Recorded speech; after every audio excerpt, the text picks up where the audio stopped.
Thank you for tuning into the podcast, and thanks to our sponsor, SS96. Still rocking with us in 2022, and it's so amazing. We appreciate you. SS96 is putting out new merch and still has some of your favorites. Get your Executive Productions t-shirts, Swish Masters t-shirts, as well as Farm Raised Entertainment t-shirts. Don't forget to check out Straight Stoners music, as well as my own release under Executive Productions. It's available on all streaming platforms, and new music is in the works, so stay tuned. Go to ss96.net and use the promo code SWISHMASTERS to get this kind of merch today. Thank you all again. We're grateful.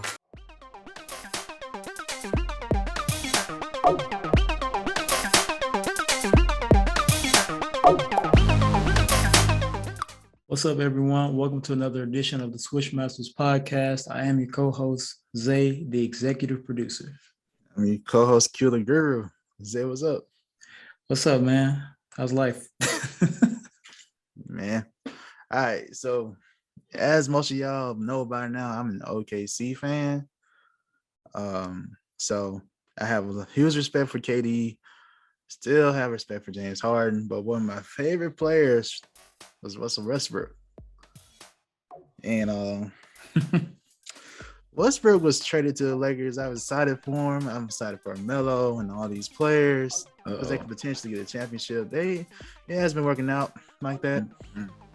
Nope. And recently, something I never saw happen in Ever happened, and Vogel benched Westbrook. He benched him. So my first reaction was, all right, what do you do? So, Well, I guess apparently it was just defensive mishaps. And trust me, I've watched Westbrook for years. I know he's prone to ball watching, and his man get free cuts and things like that to the basket and things like that. So he's not the most disciplined on defense as he used to be. When he first came to the league, yeah, but now not as much. So I understand that. I actually agree with the benching. you agree with it? I mean, I'm okay with you proving. A Russell Westbrook fan agreeing with the benching. I mean, I'm just saying, I agree with it, to try to show accountability. Yeah, but y'all still lost though. So there's clearly more issues there. I'm just saying. Yeah, but anyway, what are your thoughts on him getting? I got more to say, but let's see. No, do your thing, man. Russell Westbrook is a generational talent, and we know everything that he puts into the game. And it really hurts to see him being benched because of the lack of effort. And yeah, he's not the best defender, but he's a little bit more responsible than what happened. And it happens to everyone. Everyone gets scored on or makes a defensive lapse at some point. You make mistakes. It's human nature. But I think the play that everyone's been talking about with Westbrook and why he got benched is because of against the Pacers, Karis LeVert, known to go right. He scores 20 points per game that way. Went right past Westbrook and scored. And it wasn't Russell was in a defensive stance and he just got by him playing hard defense. Russell came down the court after missing a shot, wasn't really getting back, just jogged, didn't really get into a stance, got blew by him, scored, he was out of there. And it sucks but how many times LeBron done that though? That's the thing though. It's LeBron. So you're not gonna bench LeBron though. But also, to be fair, Russell hasn't done exceptionally well on the other side of the court, which is offense. Right. So if you're not scoring or not making plays and you turn the ball over more so than that, and then you don't play defense, you're just kind of in the game at this point. Right, that game, he was 4 for 6 from 3 though. But they lost. He was because he wasn't in the game. Even when he was in the game, he wasn't really making 4 for 6 from 3. I mean, to be fair, that's great for him because I'm that's just saying. I know for real though, he's missing layups. You gotta make some layups. So yeah, there's something definitely off there. Yeah. As But following Westbrook, he definitely has these trends of where he plays poorly. Yeah. In the first half, then the first half of the season, then he picks it up. Oh yeah, definitely. Picks it up at the All-Star break. I don't know why it's like that, but it's always like that. And And it's also, almost like MVP candidate type numbers every time. he gets back to triple double Westbrook every Right, time. right. And but to be fair in his case, the benching, I'm not like opposed to it, because if in that case, if you're not contributing on offense and you're getting blown by on defense, yeah, I got to take you out. That's part of the game. It should happen. And like I said, LeBron's been great. He's been scoring. He's been doing well on offense. So if he gets blown by on defense, it's kind of like, oh, they're gonna look at the next guy because it's also LeBron. But in Westbrook's case, in 3 years, he's now been on 3 teams, and we all know the adjustment to each coaching style, each player style, and also Westbrook is now becoming. He's an important piece, more so than the guy. He's always been the guy in Oklahoma City. He gets traded to Houston. He has to play second fiddle to James Harden. Yeah. Then he goes to Washington with Bradley Beal. And, he's still adjusting. And like I said, he's moved. I still go back to OKC. He played with, he had to share with Paul George. Kevin Durant. Work it out with Melo. And then Kevin Durant. I'll say this, though. If it doesn't work out, it will impact his legacy. You playing. I have to admit, he is playing with these. He has a chance to play with these good players. The superstars, and to not get anything really out of it. But it's all, you gotta look at it like as a whole. Because I gotta go back here, but here we go. 2016. There it is. 2016 flashback of 2022. Yeah. So we were up 3-1. There was no excuse. KD shared the court with Westbrook. It's not like it was both of them.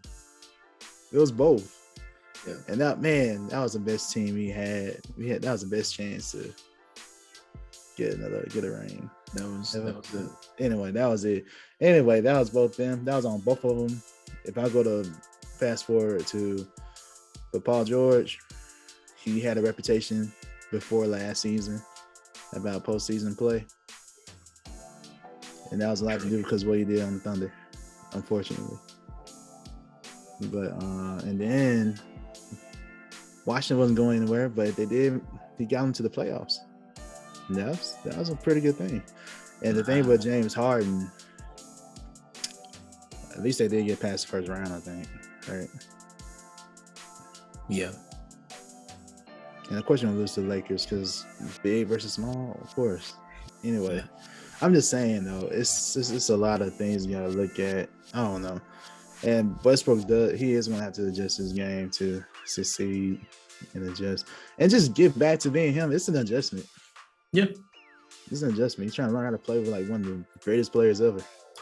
That's the other thing I was thinking. I mean, we just named a bunch of super talents that he's played with over the years, and this one is still very different in LeBron because he literally affects the game in almost every category. It's kind of hard to, figure out how to have that duality. Like LeBron's bringing the ball up, Russell's bringing the ball up. Russell isn't making that many wide open threes. He's not making jump shots. And right now he's just in a slump where he's missing easy looks at the basket.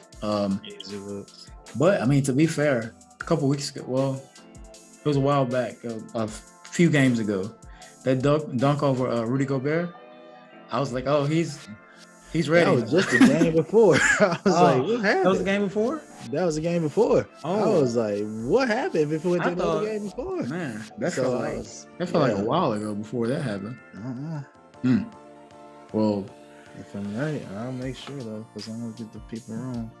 But man, he looked like, oh, I'm Russell Westbrook. This is, who I am. But Right. This time, literally game wow. 4.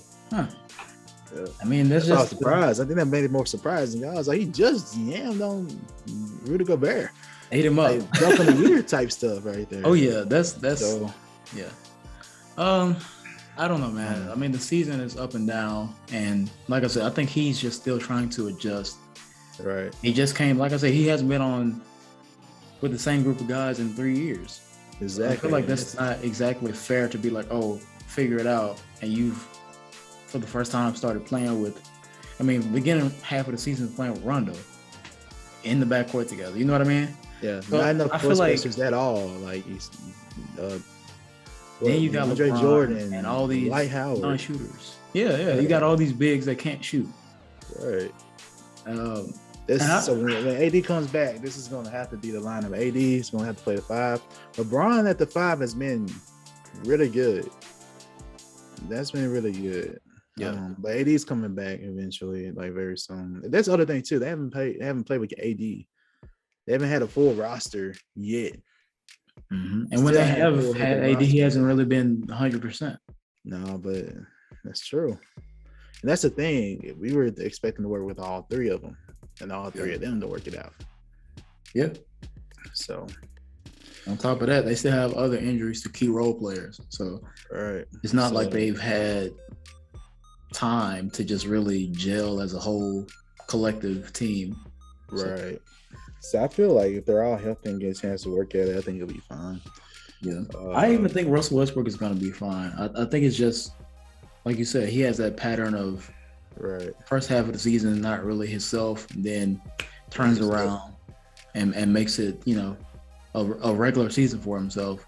And I think right now he's just really in his head. I think the moment when he was getting back and he got benched for the mistake on defense was because he just felt defeated in that moment. You know what I mean? And I feel like being him and being the player he's been over his entire career and having all these big moments, and now he's trying to just figure it out with what his role is, not really,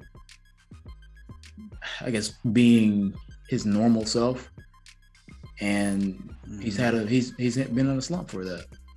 I think he just needs the time, because I like Russell Westbrook too, and I think he'll figure it out. But I think that's fair to give him a chance. And no, I don't. A lot of people say Russell should be coming off the bench. No, I don't think he should come off the bench. I think he just needs to. I think the coaching GMs need to find out a lineup or something that can really benefit him, because that's what the issue is. To me, he's not a shooter. He needs shooters on the floor. He needs I still think if AD gets healthy, comes back, it's going to be a monster pick and roll. Because if he can have a pick and roll like he did with Steven Adams, imagine what you can do with Anthony Davis still with a healthy Anthony Davis. Right. He's always had a tendency to boost up, like whoever centers he played with, even in Washington. He had that Daniel Gafford. Mm-hmm. Yeah, he got him looking amazing. So, yeah. So I think. So, do you think Russell is a player that needs to come off the bench for the Lakers to succeed? I don't think that so. player now. So yeah, that's the thing too. I don't think he's that player yet. No, I don't think he's that player yet. Not right now. I mean, they would just have to move LeBron to the point at that point. They would. That's what some are suggesting. Russ come off the bench. LeBron plays the point. Have his floor spacers around him. Then we probably have one big in there, and then Russ comes in. Gets on the second unit, but I don't think he's there yet. And Frank Vogel still, what makes his job tough is because he doesn't have a full roster. He is still trying to figure out how to make it work. Me personally, I would never put Russell and Rondo on the floor at the same time, but that's him. He's trying to figure it out. But so yeah, I think they still have potential to do well. It all depends on AD's health and all their health. And this is a lot of taxing on LeBron, so hopefully he'll be okay too when the time comes. Yeah, I mean, that's been the brightest thing about the Lakers. LeBron just looks like he always does. Great. True. You know, and to be in year 20. Crazy. Yeah. So yeah.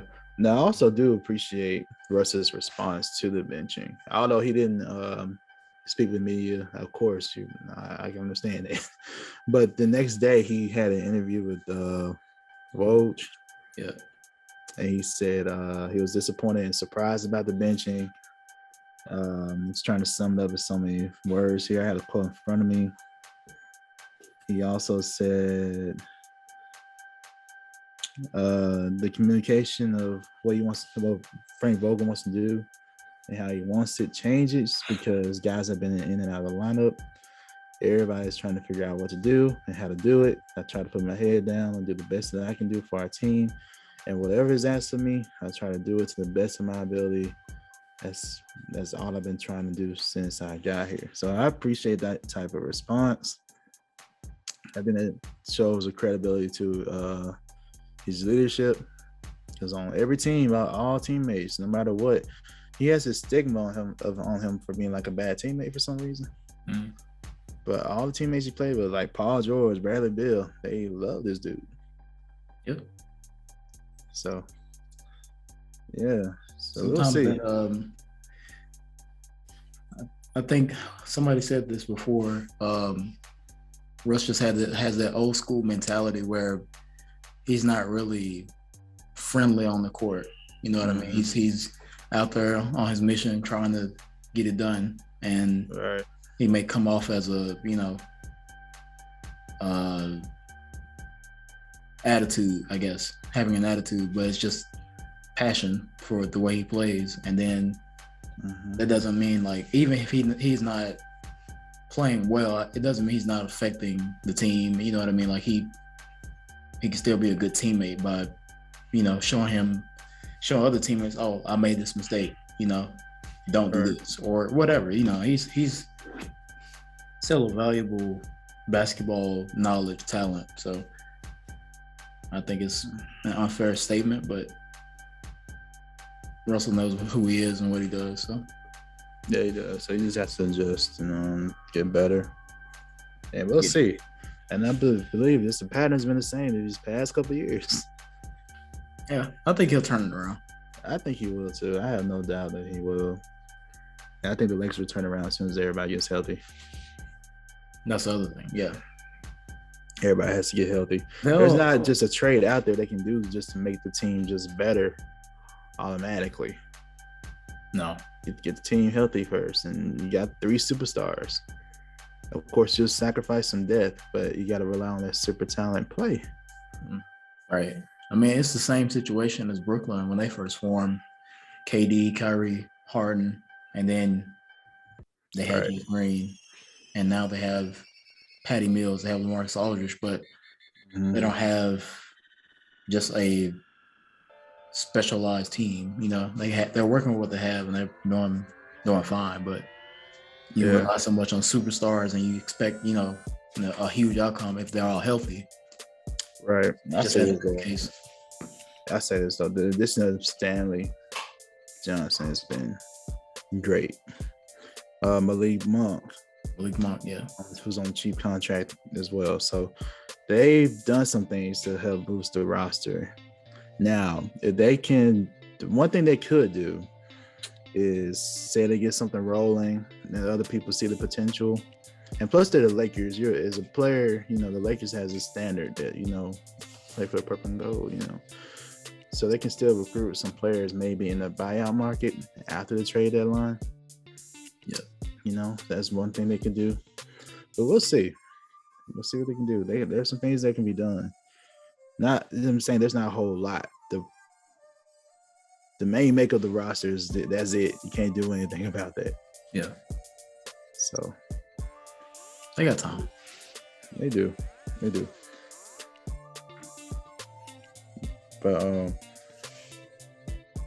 But despite all that, there was one trade scenario out there that we can discuss too. So apparently the Rockets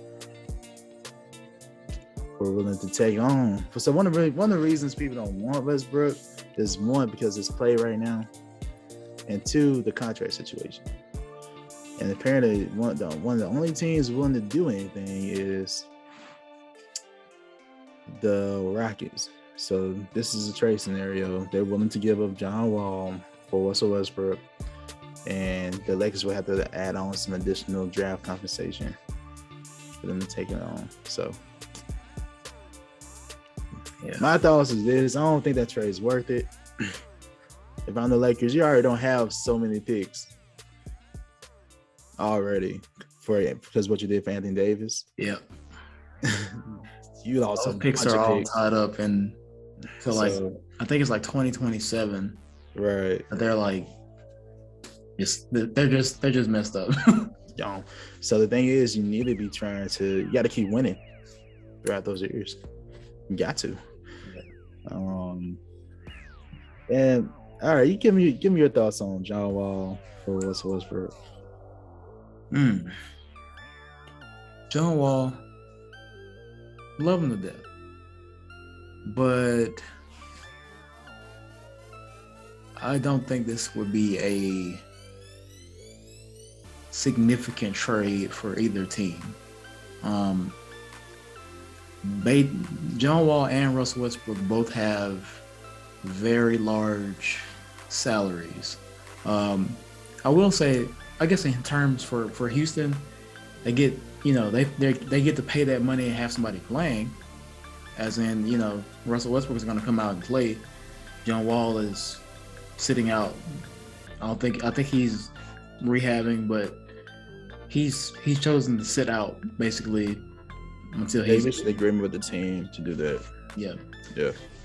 So you're paying him, and you're not really getting any value for him. You trade for Westbrook, you still have the same situation because John and Russell are different, but they have similar styles of play where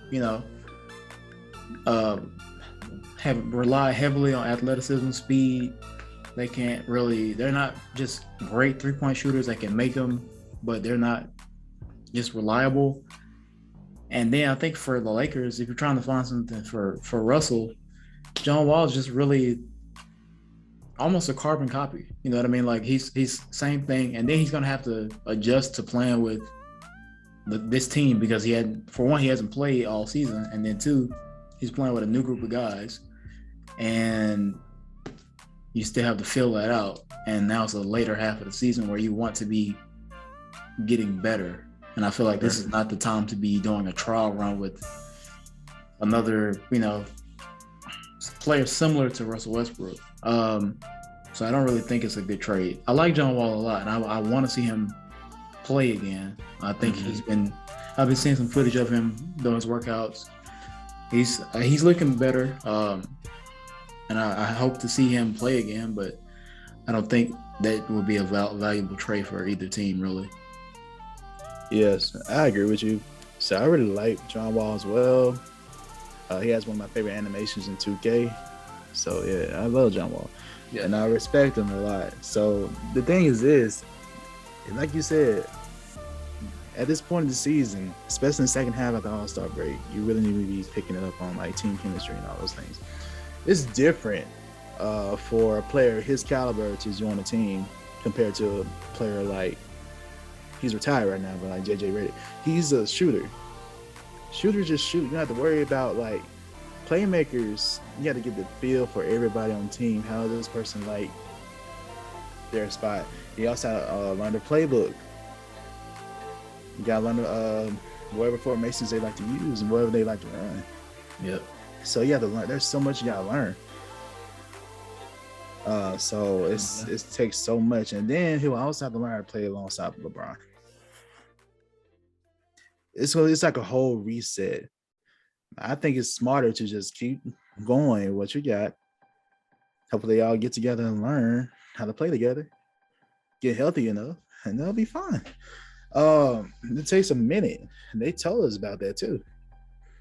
They all agreed. They knew it was going to take a while. Mm-hmm. And it's gonna take a while. There's not anything out there to be a quick fix. Yeah. Now, what they can do is get more role players that better fit what they're trying to do in the system wise, like get better shooters. Because again, shooters, that's their role, just to shoot. You know, it's easier for shooters to adjust. You know?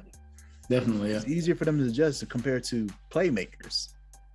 Right. Who's especially those who have run a team who are like franchise players, like John Wall and Russell Westbrook. So, and if you're the Rockets, I understand you want more draft compensation because your goal right now is to rebuild. Rebuild around those guys are doing great right now though. Love Kevin Green. I mean, I think Kevin Porter Jr., Christian Wood. Yeah. Balling. I like him. I like him. They got a good squad. I love their potential right there. If they can build on that. Just keep building on that. I can see them to where they are, where the Grizzlies are right now. If they keep building, you know. Yeah. Because you think about it, the Grizzlies just rebuilt like just a couple years ago. John Morant. So yeah, man, they can potentially get there. Anyway, I agree. I don't really see it benefiting either party really. Yeah. We'll see. I'm interested to see what moves the Lakers make. Really, all the trades, all the superstars that may be unhappy. I want to see what happens. Right. Like it's also good to look out for maybe people that we're not really thinking about. For example, like where would Bradley Beal end up? True. You know, like we're not really hearing too much about him. But even trade rumors every year. Yeah, exactly, every year, but every year higher this year because they're not really, it's different compared to last season where they're actually fighting for a playing spot and actually got into the playoffs. Yeah, that's different. So, who knows? That's it. Right. Also, apparently the Lakers tried to trade for Jeremy Grant, but THT, Taylor Horton-Tucker, in the first round pick, that didn't work out.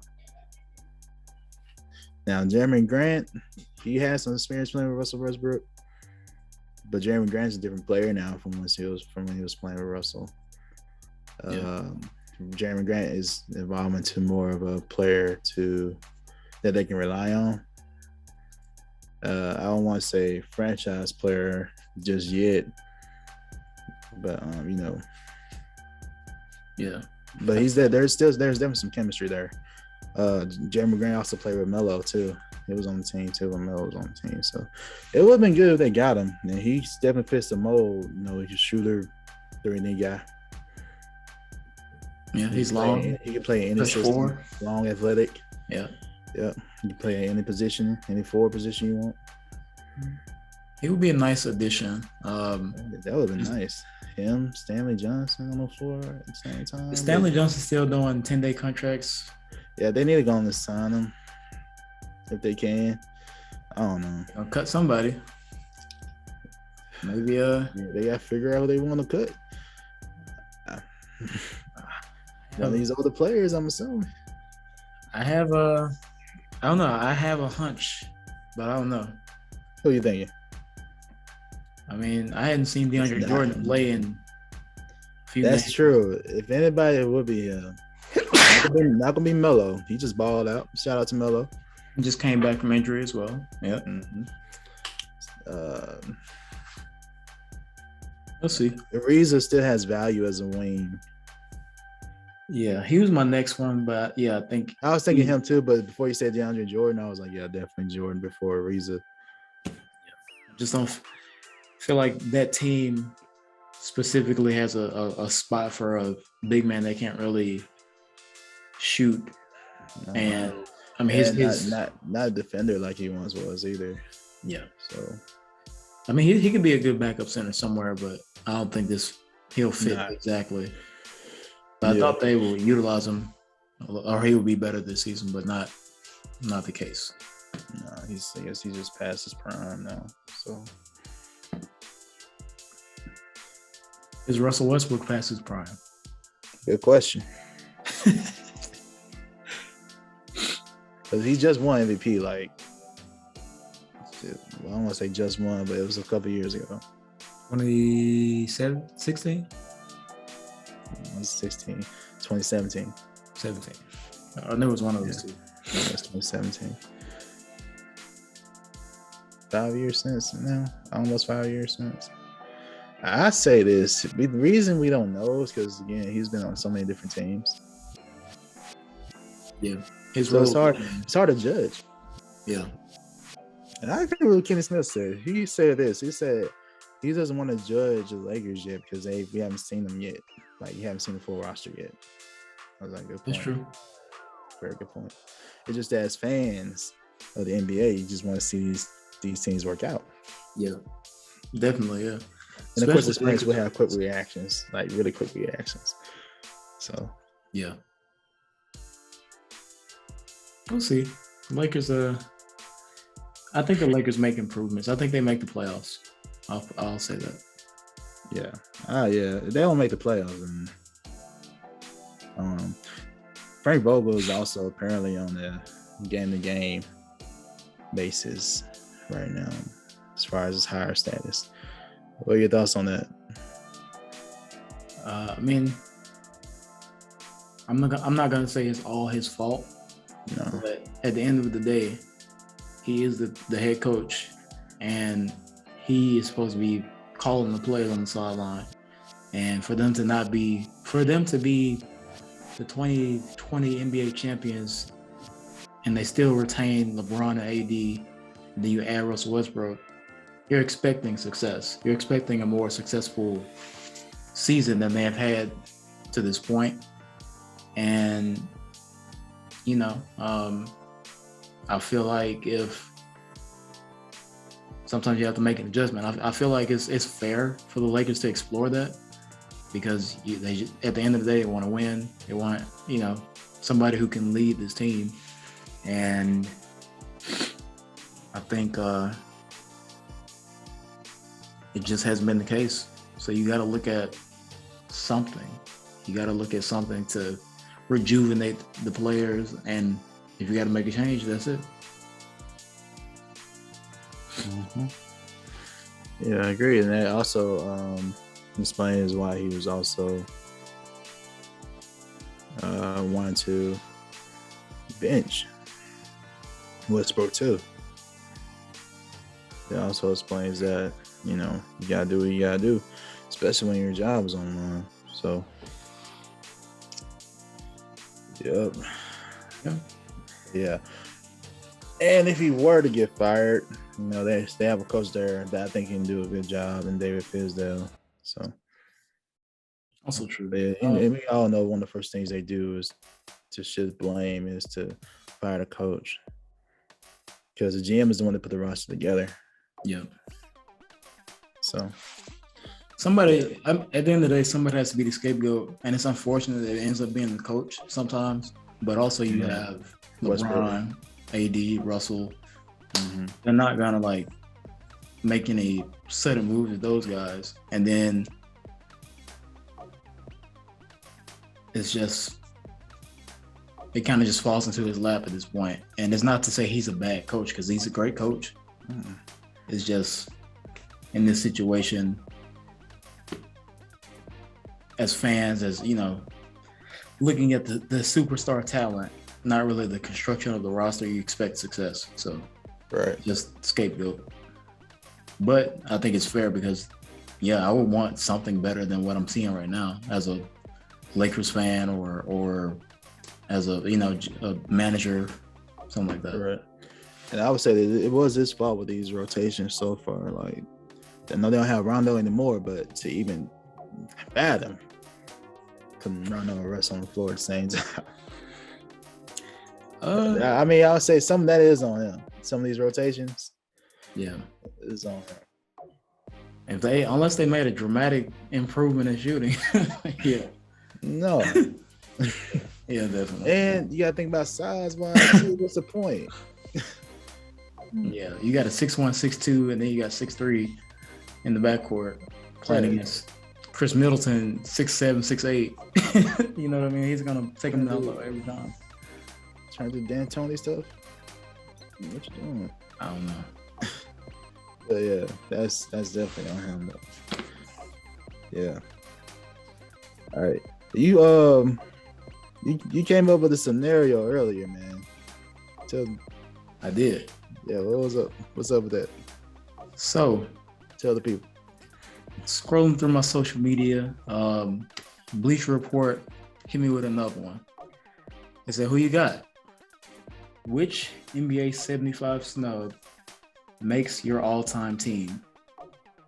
Dwight Howard, Klay Thompson, Manu Ginobili, Tracy McGrady, Vince Carter. You got to pick one of these 5 to make your all-time team. These all got snubbed from the 75 anniversary team." Mm-hmm. So cute. All right, so tell me one time. So we got Dwight Howard, mm-hmm. Klay Thompson, Manu Ginobili, Tracy McGrady, and Vince Carter. Let me see if I can pull up something. I love Team Mac, and I love Vince. I love all these guys. I love them, man. I love all those players. I think about like the reason I'm going to eliminate Vince is because unfortunately he doesn't have a chip. He doesn't have an MVP or anything like that. So I gotta eliminate him. I love T Mac for his icon status in the NBA, what he's done. Player who Kobe Bryant say he's a player who was the toughest playing against. Respect for T Mac, man. But the reason I include him because when he did get a chip, he wasn't really a role, right? He does have a ring, right? The Spurs. They didn't win that year. McGrady does not have a ring. Dang. Okay, I thought they won. So he wasn't on the team when they won. Okay, that's unfortunate. Even if he did, he didn't play much of a role. So yeah, he was at the end of his career. Yeah. So no, that's why I'm gonna eliminate him. The other reason I'm leaving the other 3 in there is because they at least have a chip. Manu definitely does. Manu has 4. Dwight has a chip. Yeah, Dwight does have a chip now with the Lakers, and he actually played a role for what they were doing. And I'm missing somebody. Klay Thompson. Oh yeah, Klay, of course, and Klay. So, that's tough. I'm gonna go with Dwight. The only reason why, just get accolades. That's it. Just the accolades are more than Manu and Klay. Now, if Klay hadn't been injured and kept playing, I probably went with Klay because he probably had more accolades by now. Dwight Howard was the defensive player of the year, and he was at least an MVP candidate. Actually, yeah, I got Dwight's some of his biggest accolades. All right, what's up? His 8-year prime, he averaged 2.5 blocks. Yeah. He averaged during his 8-year prime 20 and 14 with 2.5 blocks. He finished top 5 in MVP voting 4 times. He has a ring with the Lakers. 3-time Defensive Player of the Year. 10th in career rebounds. 13th in career blocks. Not to mention his All-NBA and All-NBA defensive teams. That sounds like top 75 player to me. But let's take a look at who you didn't exactly highlight. Manu. I mean, no disrespect to Manu. Love Manu. Manu Ginobili is the winningest NBA player in the league with a career percentage of 70%. Okay. Ginobili is the only one to break the 700 barrier with a regular season record of 421 and 167 and a playoff record of 74 and 43. Amazingly, more than 1 out of every 10 games that Ginobili has played has been a playoff victory. No NBA player that has played in at least 500 regular season games has lost fewer than 200, except for Ginobili, who has just lost 167. 4 chips. I think he has a couple All-Stars. Mm. and an All NBA somewhere in there. 6th man of the year as well. Right, yeah. This is my thing with that.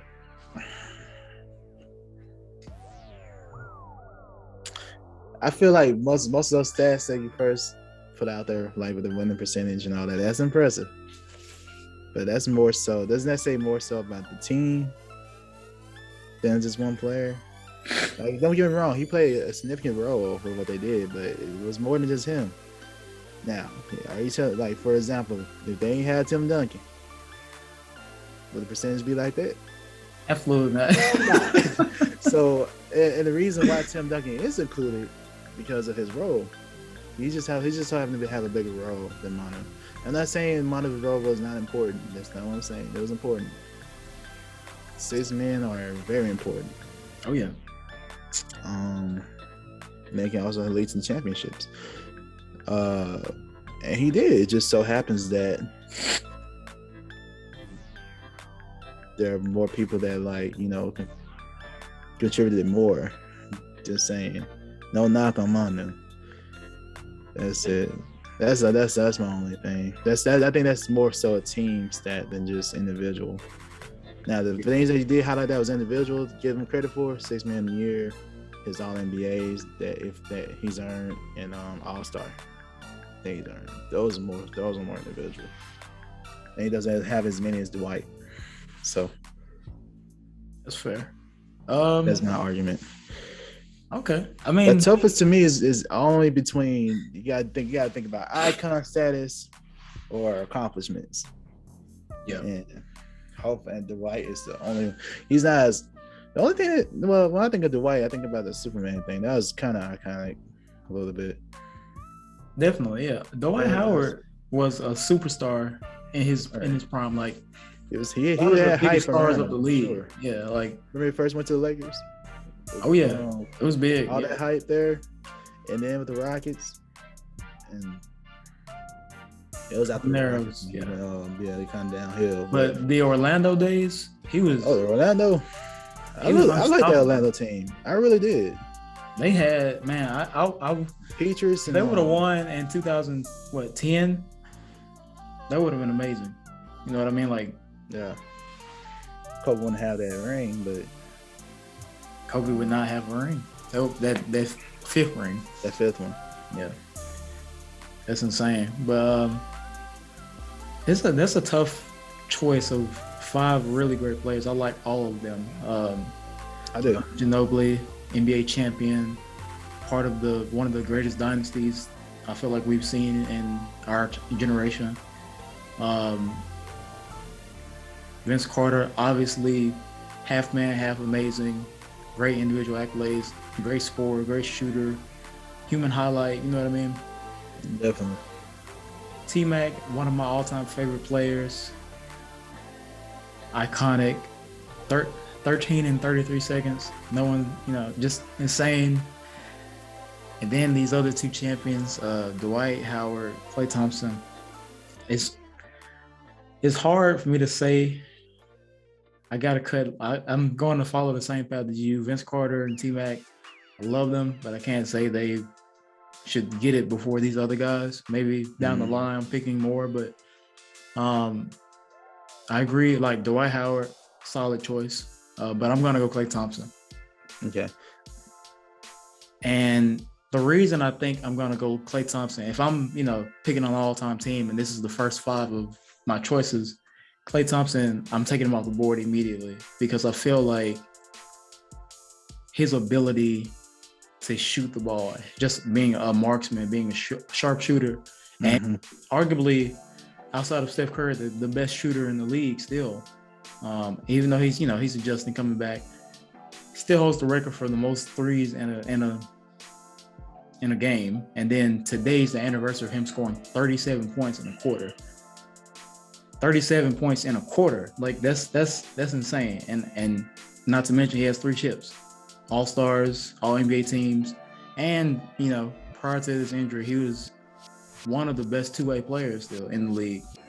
So I feel like Klay brings that, just even though he's part of the Warriors dynasty, championships, he played a significant role in them, and I feel like his ability on the court would translate. And I think it's one of the most important aspects right now, as far as the way the game is played in the NBA. So I'm gonna go Clay. But Dwight Howard, him and Dwight Howard like right there for me. I'm like I like Dwight Howard a lot, but I'm gonna go Clay. Yeah. All right. Counter argument. So I do like Clay. Now I was about to say those are the toughest ones. Yeah. I don't know with Dwight because he had more accolades. Now, I did say this: if Clay kept playing and he had more accolades and stuff, I probably would pick Clay, but he doesn't. So we'll see. Maybe in the future my answer will change. But right now I'm sticking with Dwight.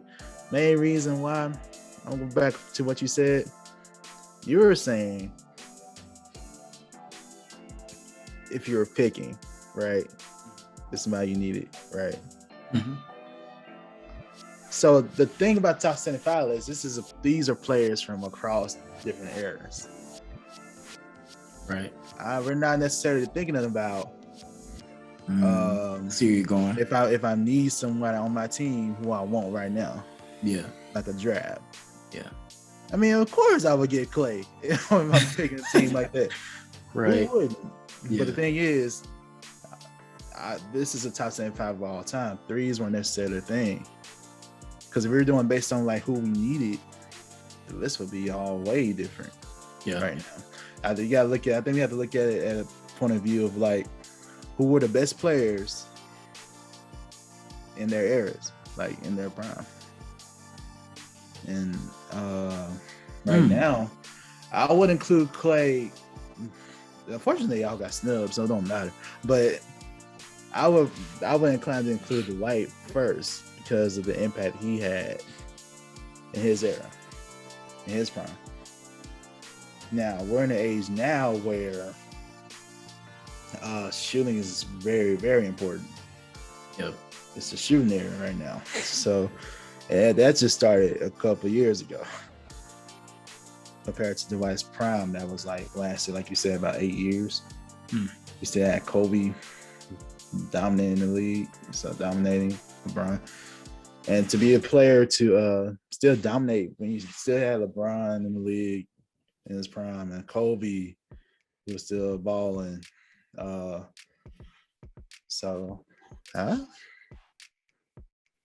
don't know. That's my thing. I don't think of like a draft. Like, I'm just thinking like, who are the players more deserving to be included with the list for the other players from across these different eras?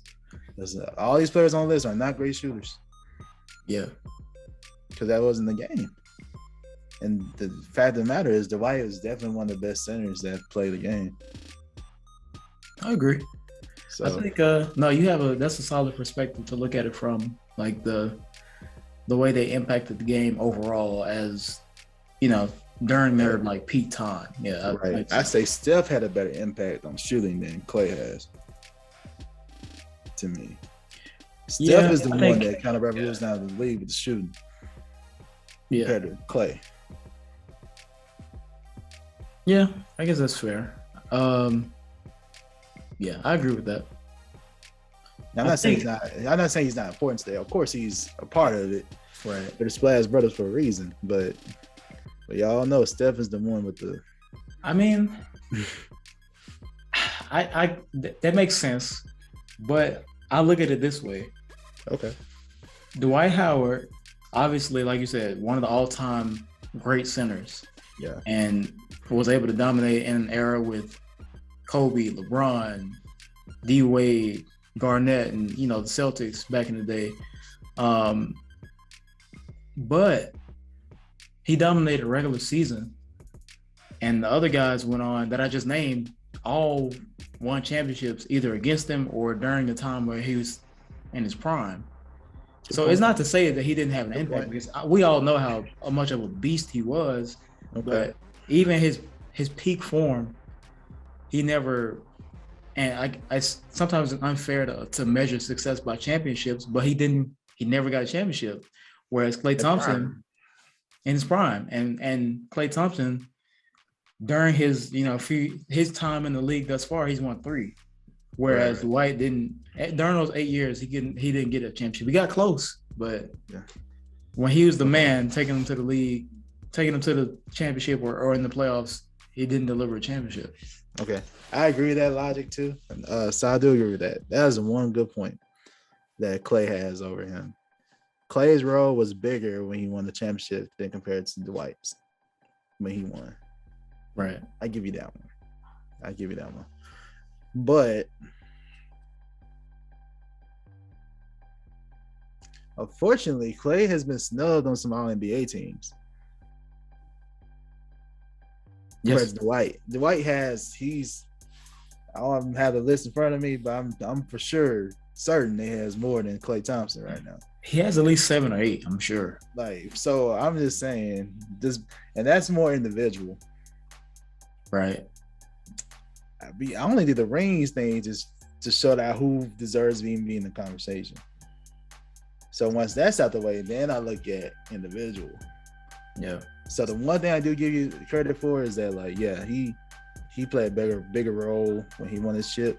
But my counter argument to that, Dwight has more individual, because these are players, not teams. One of the greatest teams of all time, 739 Warriors team. Yeah, that included Clay and Steph and Dre. So, like, yeah. But player-wise, my argument is that, Dwight has more individual accolades in his prime so far. Now, like I said before, my answer can change. If Clay had been playing, I firmly believe he'll have more all NBA teams or more all defensive teams if he hadn't been playing. But unfortunately, he hasn't. Now, my answer can change as he continues to ball out and get better. Oh, yeah. So that's my argument. So you're still sticking with your pick, though? I'm gonna stick with him. Okay. I still think that I think that his impact still, even if he doesn't have the accolades for it, his impact on his team and just the ability to win was just a little bit. It puts him just ahead, like not much, because like I said, we both have the same respect for Dwight Howard. I love the era of him and Jameer Nelson's pick and roll, and then just block after block. There was no way anyone was scoring on Dwight Howard back in the day. But I feel like Klay Thompson just has a nudge over him when it comes to like the ability to help his team win. That's the only thing. Like the individual accolades, I get it. I feel like Klay would have a lot more all-star selections and NBA team selections, but he's been out 2 years. He's just now getting back. Mm-hmm. So fair. Yeah. He's still young too. He is. That's he may be in like 10 or 11 years now. So yeah, like give him some time. I'm sure he'll get there. But dang, I had a thought. Don't you hate when that happens? You have a thought and it like slips your mind. It came back to me. So yeah, Klay definitely had more impact in today's game than Dwight Howard. Today's game relies on shooting, and of course, I definitely do believe Klay would have a bigger impact in today's game. But you gotta admit, Dwight had impact back in that era. Yeah, for sure. He for sure had impact. That's my counter thing too. So you sticking with yours, I'm sticking with mine. Swishes, you can settle it. Who you going with? You probably go with somebody totally different. Let us know who you going with to make this list. Unfortunately, all of them got snubbed though, so we'll see him on the. It's unfortunate. Everyone can't be picked at the same time. The next one, I guess it have to be. Just have to wait 25 more years before they do another list. Maybe 100 list. Top 100. Man, we'll be. Man, okay. I ain't gonna speak on that. Fair enough, but yeah, I guess whenever they do the next list, I'm sure they'll be on it. I'm sure they'll be on it for the next list. Absolutely. I think all these guys are going Hall of Fame. Well, T-Mac already is in the Hall of Fame, and this says a lot about him individually. Right. But all of these guys are for sure Hall of Fame bound at some point. Right. I agree. Man, yeah. Any shout outs you want to give to the people? I got to shout out to the people, man. Shout out to everyone that's been tuning in, that's been, commenting, liking, following, subscribing.